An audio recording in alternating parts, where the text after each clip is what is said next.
Today in this video I'm going to explain how to hard reset Samsung Galaxy S21. Connect your Samsung Galaxy S21 to the computer using the Type-C cable.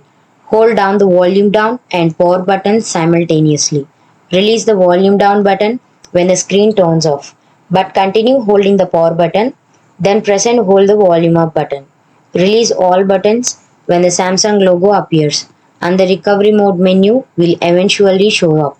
Navigate to the wipe data or factory reset option using the volume rocker and press the power key to select it. Choose the factory data reset option to confirm the process. Once the reset is complete, select reboot system now to restart your device. After the reboot, follow the on-screen instructions to set up your device as if it were brand new. If this video helped you out, please leave a like and comment down below. If this worked for you, thanks for watching.